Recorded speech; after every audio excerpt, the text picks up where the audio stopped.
Support for Donnybrook is provided in part by Design Air Heating and Cooling.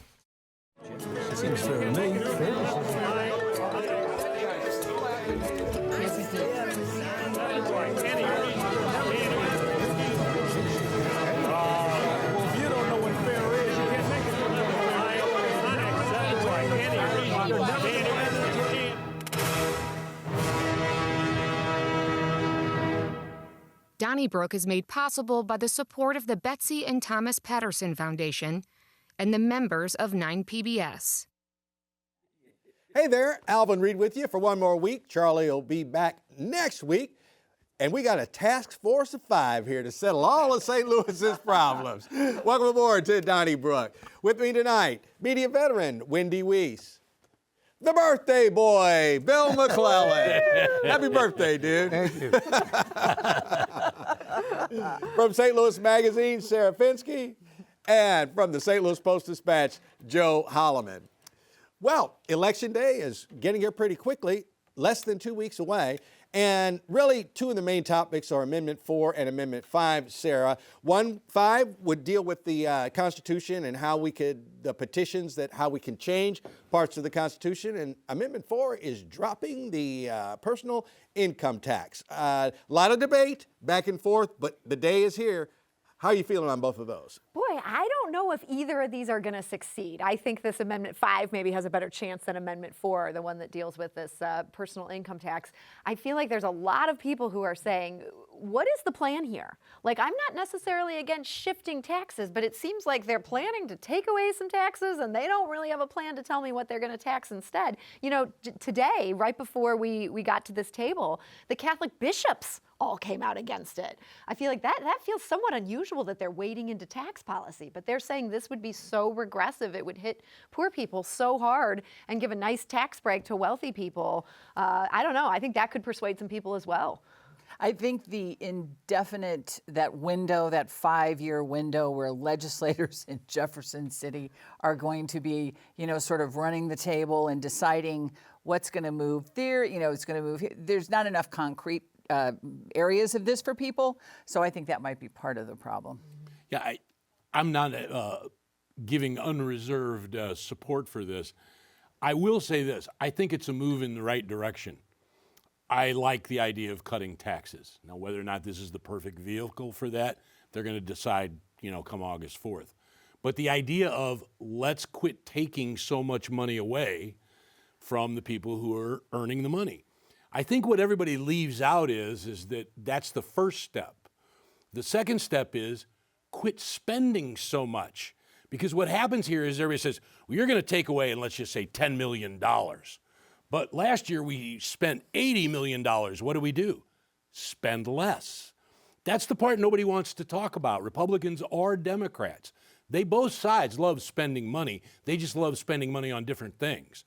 And I think what has to happen is let's lower taxes. And by the way, Republicans and Democrats, quit spending so much. So without that, no tax decrease works if you're not going to decrease spending. Well, I'm going to disagree, Joe. I think, if anything, we need to spend more money. It's just like in the city, we all know, you and I agree, we need to pay the cops more. We need to get more cops. And we need the federal government to kick in for FEMA. We need all these things.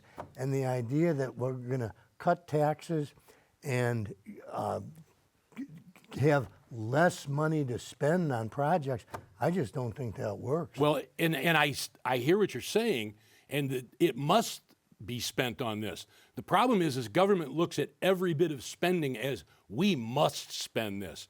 And honestly, I believe there's a whole lot of money that government spends that's wasted money. Well, and I think there needs to be a sharper focus given to what stuff are we doing that we could just quit doing and put it toward FEMA and police officers and things that are necessary. Well, this waste and fraud argument, I've heard it so much, that we're going to cut taxes and say, well, how are we going to support the government then?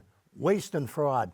And no one's been able to come up with the waste and fraud solution. Because no one wants to find it. No one wants to find everybody a would waste like and fraud. to find waste and fraud. Well, and we, Joe. I just but when don't we think talked about waste and fraud back in the salad days, you know, of the 80s and 90s and 70s and even the early 2000s, that's one thing. But if you're just pushing money down this black hole where everything seems to be so uncertain at this point, the future of downtown, we've got data centers, we have crime, we have school problems that are more of an issue now, I think, in the post-COVID world than they were before.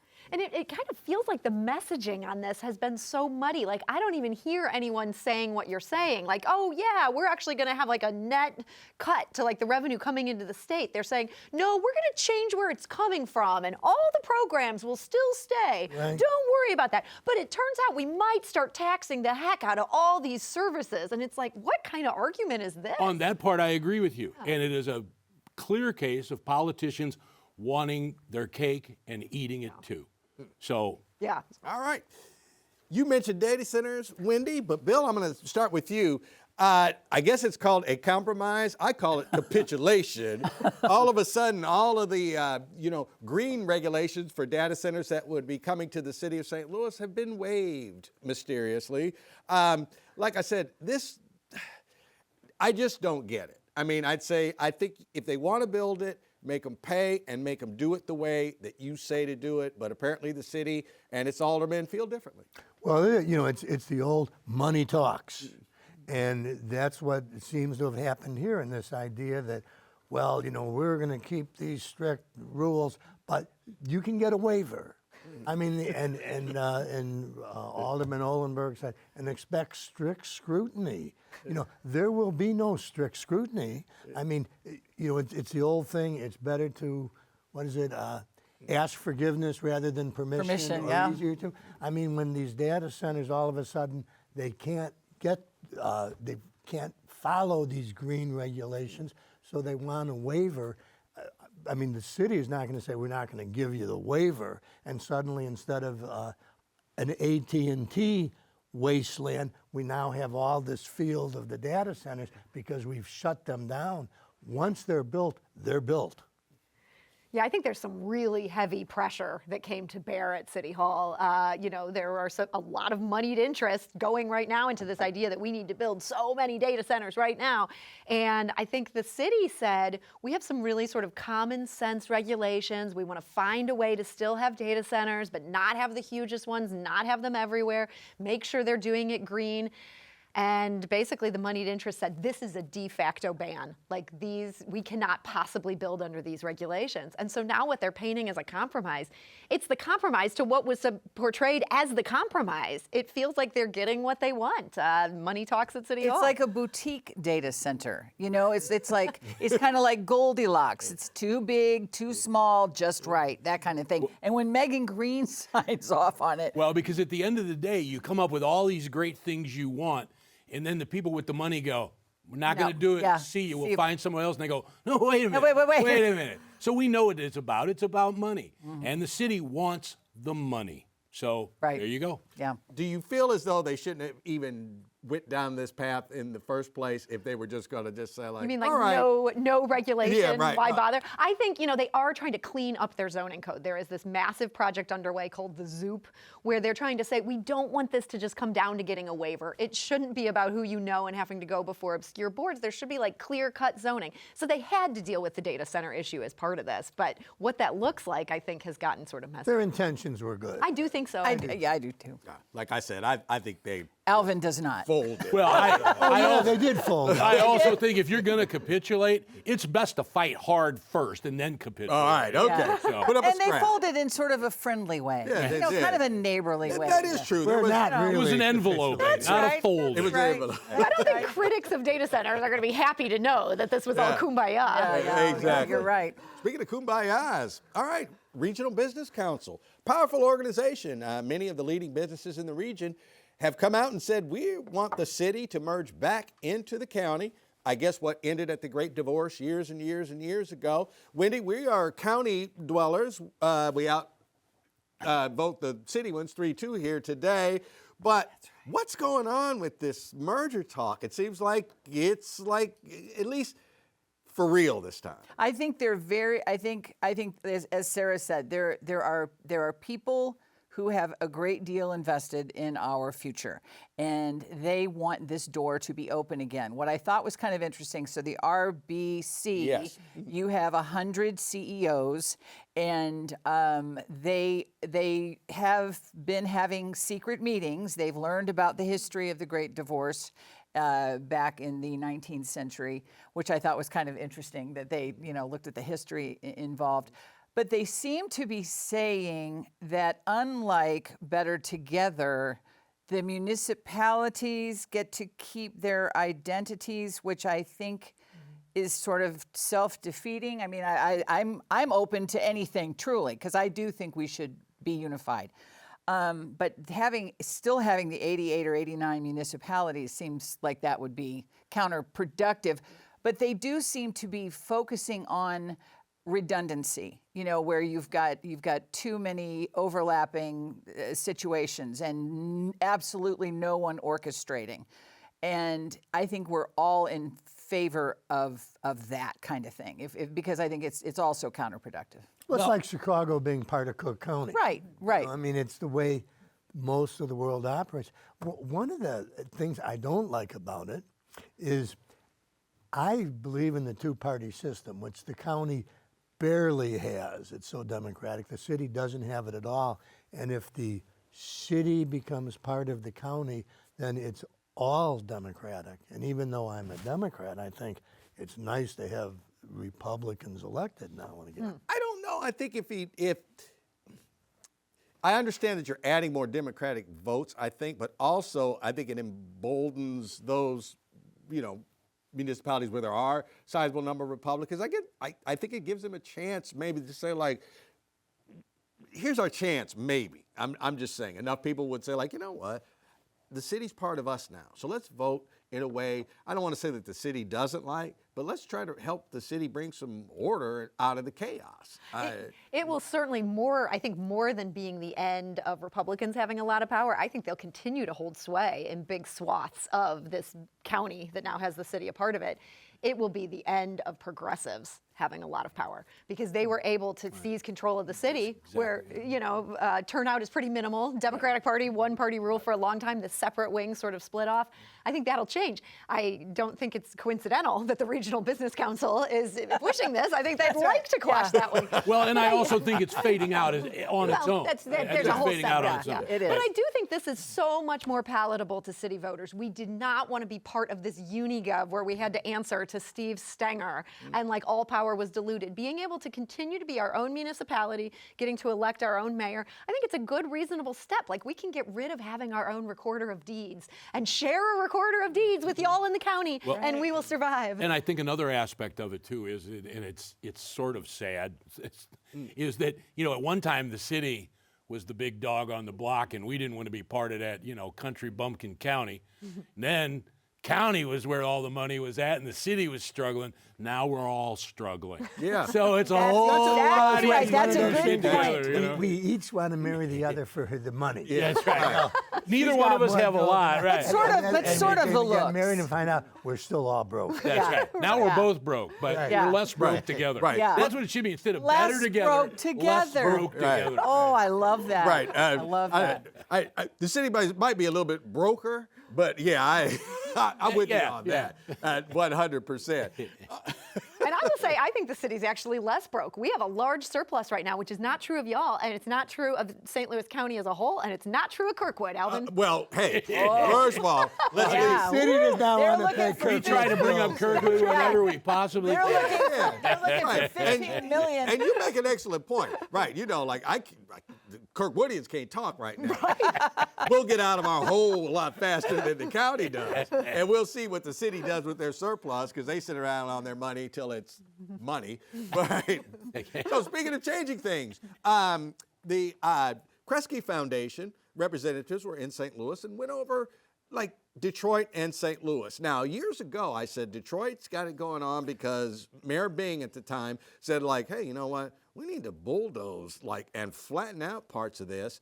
And he actually did, and it kind of cost him politically, but Detroit kind of began their, I won't call it a renaissance, but at the same time, doing much better. And like I say, the reps were here and said like, hey, you could be like Detroit, St. Louis. So, Bill, you think we could pull off that miracle too? Well, the big push behind the Detroit Miracle, as I understand, was Dan Gilbert of Quicken Loans, now Rocket Mortgage, who bought millions of dollars worth of downtown real estate and then brought in his entire workforce, thousands of workers downtown, and that gave new life to downtown Detroit. And we don't have a guy like that. I mean, you know, we have the Taylors and they built a soccer stadium, but even if they said we're going to bring enterprise headquarters down, it's not enough. So I hope we can do it, but I think without a Dan Gilbert, it's difficult. You mentioned very briefly, and I just expound on that a bit. If anything's going to work, when I was in Detroit in 2006 during the World Series, we have to be willing to just bulldoze stretches of property, because that's what they did. And their basic case is if you want to develop something, it's much more attractive if there's nothing there, as opposed to having to go in, tear down the structures that are there, and then you're going to build an office building or you're going to build some homes. They just leveled it. I remember driving from Grosse Pointe into Detroit, and it just looked like the scenes you like saw in Europe farmland. in the war. It was down to the ground. I mean, just for mile after mile after mile of it. So there's a lot of things, if you want to do those sort of things, then you have to do bold things. And what happens when we start talking in St. Louis is we go, you can't tear that down. You can't tear this down. Right. Well, some My things got to grandparents go. were married My there. grandparents were Right. married there. And I get all that feeling. But I mean, there were just miles and miles of vacant ground. But so we would have to bulldoze around the data centers, is what you're saying. We would get a waiver. We would get a waiver. Okay, Right. I just want to We gotta get a sure. A bulldozer waiver. A bulldozer I think waiver. a destruction waiver. I was there in 2010, believe it or not, covering a boxing event at the Silver Dome, and it stretched from Pontiac in places back to Detroit. Yeah. And when you saw it, no matter what your thoughts were on it, when you saw it, you said, you could work with this. And I know it's a perplexing dilemma here in St. Louis, but Didn't they have farm stands in downtown Detroit? I mean, where some people actually were planting crops on some of these city blocks. I remember that. It was just, it was. You could have. Yeah, I mean, could've. I think the thing that happened to Detroit is they hit rock bottom Right. so hard Yes. that that bankruptcy And they were was bankrupt. massive. Bankrupt. Right. So they were like, okay, we have to make some really difficult choices here. I think part of what has been complicated in St. Louis is we have not hit that hard. There's still so much of life here that is so livable and so good that you're able to say, okay, well, we don't want to be the person who bulldozes Mill Creek and we look back on this as wow, we cleared out this area that was cool and we turned it into a wasteland. We don't want to make that same mistake again. And so, I read a lot about what was said at this Detroit thing yesterday. There was a lot to chew on. I'm glad they came, but I don't know that I came out of it with a super clear direction of what makes sense for us right here. I hear you. And Bill makes a good point that obviously it would take some billionaire backing. Yeah. And I think together we do have it. We don't have maybe one individual, but we have individuals in St. Louis that could make this work. Bob Clark. If they really wanted to make this work. And I don't think they've made the decision yet to make this work. And the funny thing is, if the city merged back into the county, all of a sudden they might think, hey, this could work. Well, AB InBev, they were our highest profile corporate citizen. And do they ever stick their head out of the beer magic factory? The 150th party for Budweiser, which was huge. And That was pretty cool. That Right. pretty I cool. was But there, right? it's Yeah. things like but that. But I'm talking They don't get about involved politically. That's unfortunate Yeah. because this is Well, they're part of Belgians their, now. Right, I don't- know, but this yeah. is part of their future too. So Well, and they're still selling beer, though. I mean, their future seems pretty good. They're doing fine. Right. And they So are this is- employing thousands of St. Louis. And that's the thing. It comes down. People love beating up on big corporations. They employ thousands of people. McDonald's or Boeing. People. You can complain about them, and they're legitimate gripes at times. They also give thousands of people paychecks, who then go buy the homes and go to all these bars we want to develop. So. Yeah, right. I'm not hating on Yeah. them. Not at all. All right. In Normandy, they would like to establish a task force to look at that school district and its shortcomings. And also, really, in general, how do we fix broken schools and broken school districts? Going back just for a second to the city-county merger, one thing that I kind of think is that the region is kind of looking and saying like, and I don't care where you're coming from as far as Bill's phone ringing, is It's a new phone, Alvin. I don't even know how it's to all fix right. it. It's happened to all of us. I don't think it's where you're coming from on the police versus, the city and the state takeover. But I think people in the region are saying like, this state police board really isn't working the way I thought it would. So thus people in Normandy are kind of thinking, rather than have the state involved, let's us take control. Joe, it's a task force. It's 40 people. Can it work? Maybe. And I'll tell you, Yeah, it's a good answer. And I'll say, but I'm at least pleased to see him do this. And here's why. Because I am like you. I see the word task force, and I see 40 people. It's sort of like the Mayor Spencer's thing with the 50 ideas or whatever. It's like, boy, I wish that task force would have been 20 or whatever. Mm-hmm. But it does seem to me to be at least a somewhat positive sign that these school districts all went, hey, we're in trouble. And here's our choices. We either get together and figure something out, or the state's going to come in, because you can't let these schools just keep doing awful jobs of teaching children. You just can't. So there's no option of saying, well, we'll just muddle along. So maybe what I would hope is out of those 40-member task force, there's 20 people on that task force, who have their eye on the ball, and that somebody rises out of there. You talk about it like a Dan Gilbert. And if that was Dan Gilbert, by the way, call him back right now. Yeah, he might be Dan Gilbert. Wishing him a happy birthday. Yeah, hey, word got to Dan Gilbert. Right. But, you hope someone steps forward and says, we're either solving this or the state's coming in. Those are our choices. So I shouldn't say optimistic, I am hopeful that they get down and look at it and say, and I get it, they're going to have to deal with stuff like, but this school district, my grandparents graduated from this. Yeah, I get it. It's not the high school your grandparents graduated from anymore. So do something. I hope they do. I think ultimately the state will take control. I really do, because we have identified all of the problems that they were talking about identifying in this piece. They have 40 people. There are, I believe, 9 areas that they're looking at. Then they're going to have public feedback. Then they're going to have a vote. We need really, at this point, as Sarah said, we've hit the ground hard in some of these areas.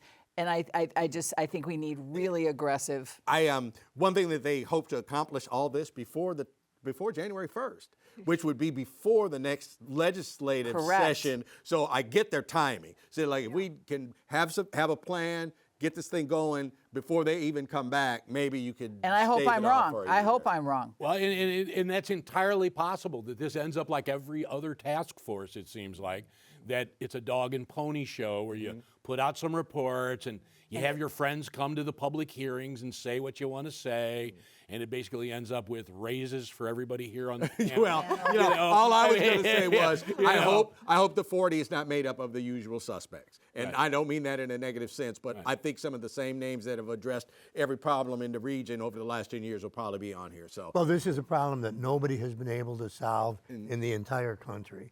And so I'm like you. God bless them, and I hope it works out. But the chances of it succeeding are pretty slim. We'll see. We got a couple minutes left, Sarah. The St. Louis Post-Dispatch is no longer going to endorse candidates in general elections. Good move. Time has come. How do you feel? I think it's long overdue. I think newspaper endorsements probably served a very valuable purpose back in the day before I was born. But as long as I have been around, it never made sense to me. I would be a young reporter out in the field, and people would be like, well, your editorial board wrote this. And I'd be like, that's totally separate from what I am. It never made any sense to people. And it didn't sway any votes. It was more like people would get so mad. I can't believe your editorial board endorsed Donald Trump, or I can't believe they endorsed Kamala Harris. I'm canceling my subscription, versus actually getting anybody to change their vote. This is acknowledging the reality of media consumption. Well, and if you say the non-endorsements, it's for general elections. Yes. Right. Primaries, they'll still do it, and I think in primaries there are still issues where you're speaking to like-minded people on who do I pick from my gang that I want to go ahead. But when it comes down to Democrat versus Republican, first of all, I can count on one hand the Republicans who ever got an endorsement from the Post-Dispatch. So, I mean, what was the purpose when you just go, and the Post-Dispatch You know, took the Kit- Democrat. Kit Bond. The Post endorsed Kit Bond over Nancy Farmer. She was the state treasurer and running against her for Senate. And it was shocking because everybody knew that, we believed in what Nancy Farmer believed in, but every now and then we wanted to have a winner, and look like, hey, we're really not just automatic. We're just like you. It's Yeah. not automatic. Yeah. The one before that might have been Thomas Dewey, who we endorsed over Harry Truman. Right. Okay, that was one of the Republicans. But it got to be just famous such a photo. Yeah. That's but back it's when just, there was a lot of red political real estate. I said Not anymore, right? As one time I said as a joke, I said, somebody was talking about a race, and I said, asked about the Post, and I said, we're going to endorse the Democrat. They went, they're going to endorse so-and-so. I said, I have no idea who the candidate is. It's just I whoever- just know we're going to endorse the Democrat. Right. We endorse the Democrat. So, I mean, I like it in the primaries, and I think this is a good idea to get rid of it. But for I the love generals. the last line of the editorial or the story where they said we're still going to hold the candidates and the movers and shakers feet to the fire no matter what. And election let me just say for final word, right. Martin Dugan, who Okay. founded this show, did the editorial endorsements for the Globe Democrat back when it mattered. Okay. All right. We don't have any letters this week, but you can write to Donnybrook, care of 9 PBS, 3655 Olive Street, St. Louis, Missouri, 63108. Send an email to donnybrook@9pbs.org or a tweet to #DonnybrookSTL. Give us a call on the comment line, 314-512-9094. And you can catch us wherever you catch your favorite podcasts. Hey, subscribe to the new Donnybrook Last Call YouTube channel. It's really happening, let me tell you. My daughters tell me so. Or you can scan the QR code. Thank you, Joe Holleman, for sitting in. You're me. Sarah. And Charlie will be back next week. Hey, stay tuned for Last Call. We'll be right back at you. Thanks for watching. Donnybrook is made possible by the support of the Betsy and Thomas Patterson Foundation and the members of 9 PBS.